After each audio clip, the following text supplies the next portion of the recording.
aquel tiempo dijo Jesús a sus discípulos: vosotros sois la sal de la tierra, pero si la sal se vuelve sosa, ¿con qué la salarán?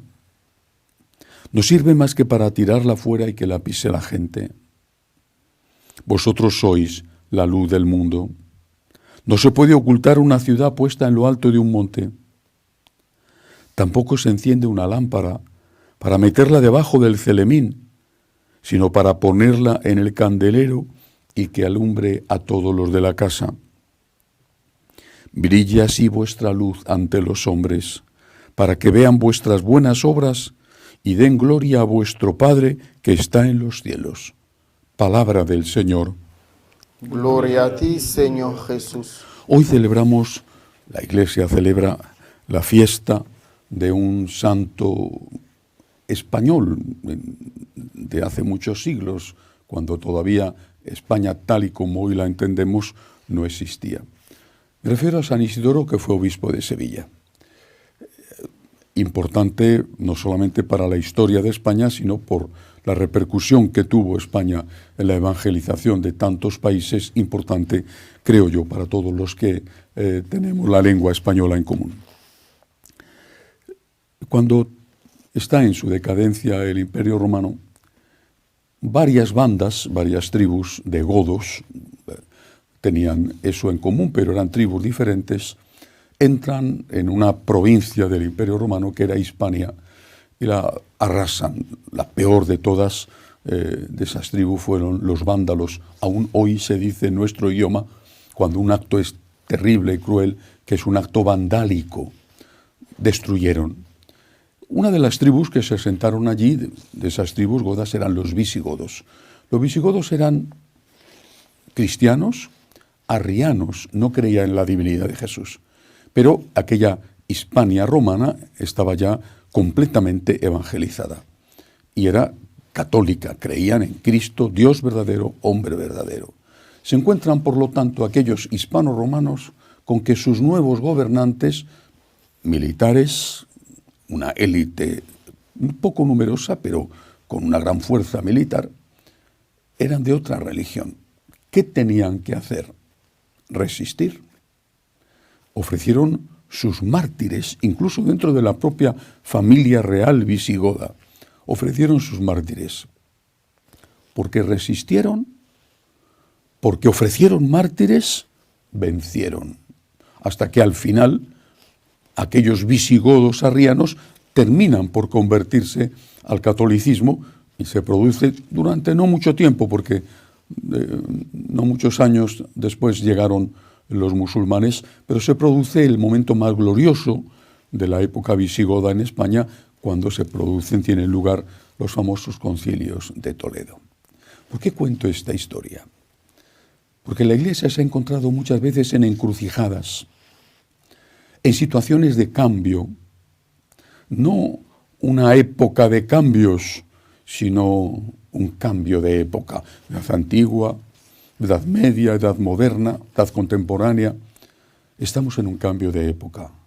Los nuevos señores de la guerra, porque también tienen armas, pero sobre todo tienen las nuevas armas de destrucción, que son muchos medios de comunicación, los nuevos señores de la guerra son de otra religión, o mejor dicho, no son de ninguna religión.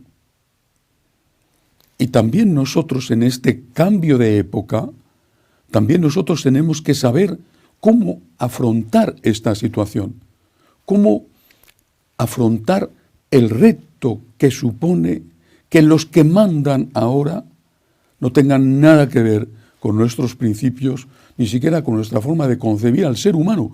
Hombre y mujer los creó. Pero no somos los primeros que nos encontramos en una época de cambios y en un cambio de época. Por eso San Isidoro es un ejemplo, puede ser un ejemplo para nosotros. ¿Qué mandó Jesús a sus discípulos? Vuelvo a leer un fragmento del texto evangélico de hoy. Dice el Señor: sois la sal de la tierra. Dice el Señor: sois la luz del mundo. Brilla así vuestra luz ante los hombres. Sal de la tierra luz del mundo.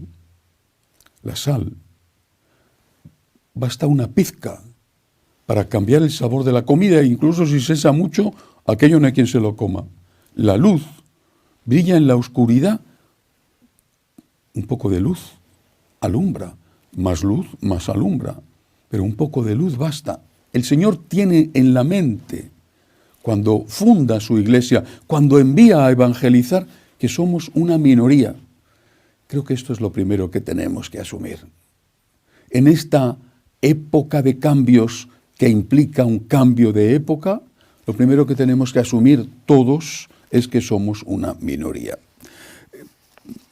Leyendo unos textos del Papa difunto Benedicto XVI, he descubierto estos que son de unas conferencias que dio por radio, nada menos que en el año 69, cuando empezaba su magisterio teológico en Ratisbona y ya estaba rompiendo o había roto ya los vínculos con aquel grupo de teólogos que habían organizado el Concilio Vaticano II, especialmente con Hans King, pero no solo con él.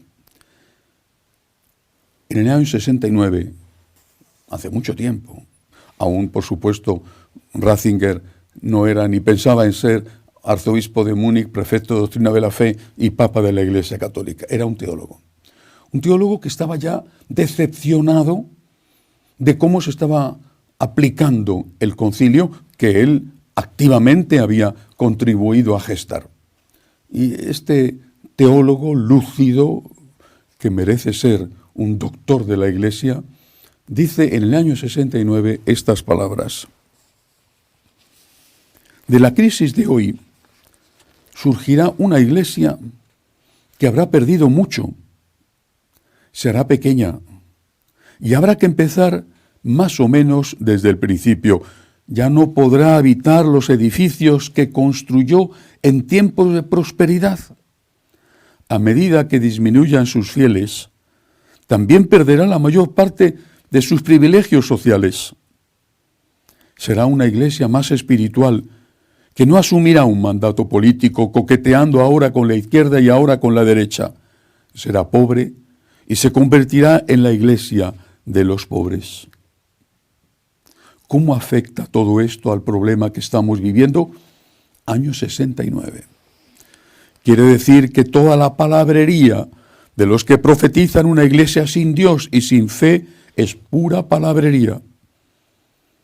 No necesitamos una iglesia que celebre el culto de la acción en la oración política. Es completamente superfluo. Y luego se destruirá a sí misma. Lo que quedará será la iglesia de Jesucristo, la iglesia que cree en el Dios que se hizo hombre y nos promete la vida después de la muerte. El tipo de cura, que no es más que un trabajador social, puede ser sustituido por un psicoterapeuta y otros especialistas. Pero el cura que no es especialista, que no está en la grada viendo el partido, dando consejos oficiales, hoy diríamos políticamente correctos, sino que se pone en nombre de Dios disponible para el hombre, que lo acompaña en sus penas y en sus alegrías, en sus esperanzas y en sus temores, será ciertamente necesario en el futuro un sacerdote de este tipo. El proceso será largo y fatigoso, como lo fue el camino del falso progresismo en víspera de la Revolución Francesa, cuando un obispo podía ser considerado astuto si se burlaba de los dogmas e incluso insinuaba que la existencia de Dios no era del todo segura. En esa época no faltaban los obispos ateos. Los hombres que vivirán en un mundo totalmente programado experimentarán una soledad indecible. Si han perdido completamente el sentido de Dios, sentirán todo el horror de su pobreza. Y entonces descubrirán la pequeña comunidad de creyentes como algo totalmente nuevo. La descubrirán como una esperanza para ellos mismos, la respuesta que siempre habían buscado en secreto. Me parece cierto que se preparan tiempos muy difíciles para la Iglesia. Su verdadera crisis acaba de comenzar, repito, año 69 cuando lo dice. Tiene que lidiar con grandes trastornos, pero también estoy muy seguro de lo que quedará al final, no la Iglesia del culto político, que ya está muerta, sino la Iglesia de la fe. La Iglesia católica sobrevivirá a pesar de los hombres y mujeres, no necesariamente gracias a ellos. De todos modos, todavía tenemos nuestra parte que hacer. Debemos orar y cultivar la generosidad, la abnegación, la fidelidad, la devoción sacramental y una vida centrada en Cristo. Un profeta para un cambio de época. Ser luz y ser sal. También con nuestro testimonio. Y si no podemos ser los santos que deberíamos ser, al menos dar el testimonio de nuestra fe y de nuestro arrepentimiento cotidiano. Muchas iglesias habrá que venderlas. Ya se están vendiendo, muchísimas. Y los laicos tendrán que acostumbrarse a que deberán ir a misa, pues desplazándose ellos, porque no tendrán una iglesia a la vuelta de la esquina. Y tendrán que acostumbrarse a que para confesarse tendrán que encontrar un sacerdote dispuesto a confesar y que sea católico. Todos tendremos que hacer esfuerzos. Pero, lo decía en este momento el teólogo Joseph Ratzinger, la Iglesia sobrevivirá. Creemos en esto y rezamos y trabajamos por ello. Que así sea.